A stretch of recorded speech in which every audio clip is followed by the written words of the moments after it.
नमस्कार, तेज हरियाणा पर एक अहम अपडेट के साथ शुरुआत करेंगे जो कि डबवाली पुलिस की ओर से एक बड़ी कार्रवाई को अंजाम दिया गया है। पंचायती शौचालय में युवक की नशे मौत मामले में अब पुलिस ने 15 लोगों पर केस दर्ज किया है।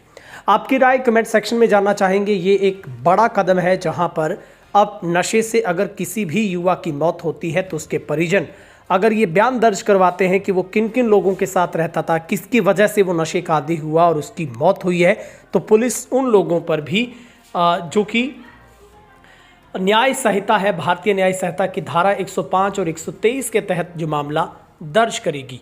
ये रोड़ी थाना के अंतर्गत आने वाला मामला है जहां पर कुछ दिन पहले ही पंचायती शौचालय में एक नशे का इंजेक्शन लगे हुए संदिग्ध अवस्था में एक युवक की डेड बॉडी मिली थी। अब उसकी पहचान हो गई है और मृतक की जो पहचान है वो पंजाब के गांव अलीका के 36 वर्षीय दीपक उर्फ दीपू के तौर पर हुई है। पुलिस ने उनके पिता की शिकायत के आधार पर जहरीला नशा देकर मारने वाले गिरोह के खिलाफ केस दर्ज किया है। ये एक बड़ी पहल कही जाएगी अगर इसी तरीके से, जिस तरीके से सिरसा जिला डबवाली पुलिस जिला नशे की आगोश में है, लगातार युवा चिट्टे के नशे से मर रहे हैं। अगर निश्चित तौर पर अगर हॉटस्पॉट पर देखें, गंगा गांव को देखा जाए, देसू जोधा को देखा जाए, अबूब शहर को देखा जाए और बहुत सारे जो गांव हैं जहां पर या तो फिर जैसे मसीता है, सावंतखेड़ा के अलावा और कई ऐसे गांव हैं जहां पर मेडिकल नशा या फिर तस्करी बड़े लेवल पर होती है। वहां पर अगर इससे पहले कितने युवाओं की मौत हुई है, लेकिन परिजन सामाजिक प्रतिष्ठा को देखते हुए उन लोगों के नाम नहीं बताते हैं और नशा लगातार आगे बढ़ता रहता है। यानी कि नशे के जो व्यापारी हैं वो लगातार इन पुड़ियों को फेंककर लोगों की जिंदगी के साथ खेल रहे हैं। मृतक दीपक के पिता रामलाल ने बताया है कि मंगलवार बीते घर से रोड़ी गांव जाने की बात कहकर उनका बेटा निकला था जो मैकेनिक का काम करता था, लेकिन रात को शौचालय के अंदर मौत की सूचना मिली। उसके पास पानी के डिब्बे में नशे का इंजेक्शन मिला। पिता ने रोड़ी थाना में जाकर नशा देकर मारने वाले गिरोह के लोगों के खिलाफ शिकायत दी है। पीड़ित पिता ने बताया है कि उसका बेटा प्रदीप कुमार उर्फ दीपा बिजली मैकेनिक था, नशे का आदी हो गया था। पिता ने यह आरोप लगाया कि गांव रोड़ी में कई लोग नशा बेचकर उसे मरने को मजबूर किया।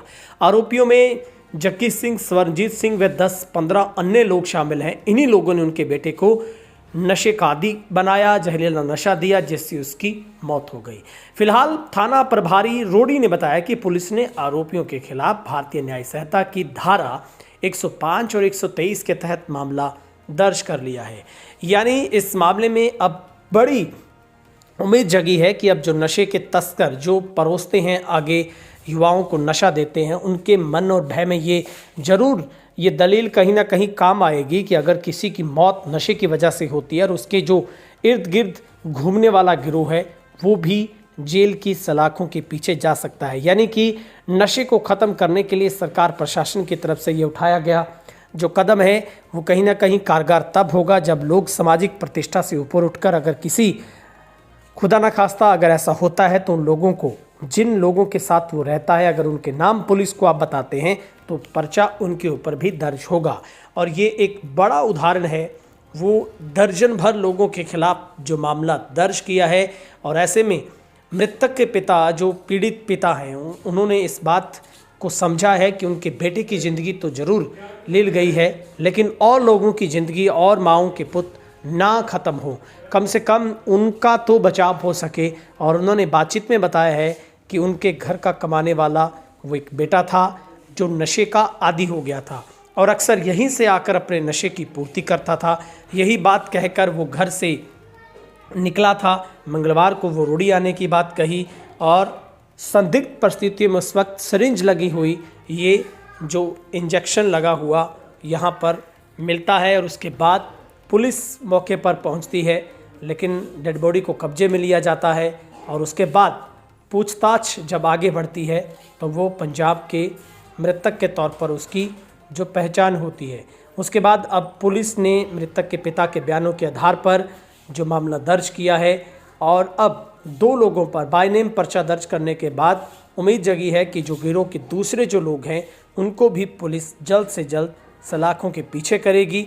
और ये उम्मीद की जा सकती है कि कम से कम उस गिरोह का भांडाफोड़ जरूर होगा और पुलिस उन तमाम तथ्यों को साथ लेकर उन लोगों तक पहुंच पाएगी जहां से ये सप्लाई की जो चेन है वो शुरू होती थी।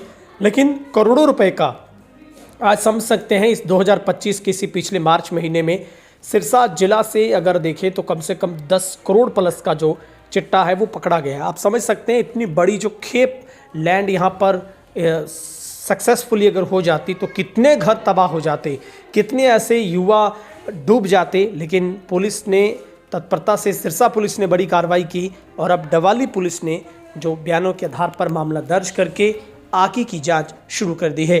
पुलिस लगातार नशे के खिलाफ ऑपरेशन चलाकर लोगों को सचेत कर रही है, लेकिन उसके बावजूद भी नशा है कि इन सरहदों से पार होकर डवाली में प्रवेश कर रहा है।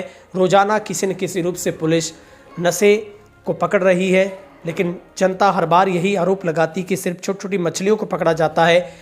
जब तक बड़े मगरमच्छों तक पुलिस नहीं पहुंचेगी तब तक कि नशे का नेक्सस टूट नहीं सकता है। आपकी राय देखेंगे कमेंट सेक्शन में, आपका इस विषय पर क्या कहना है।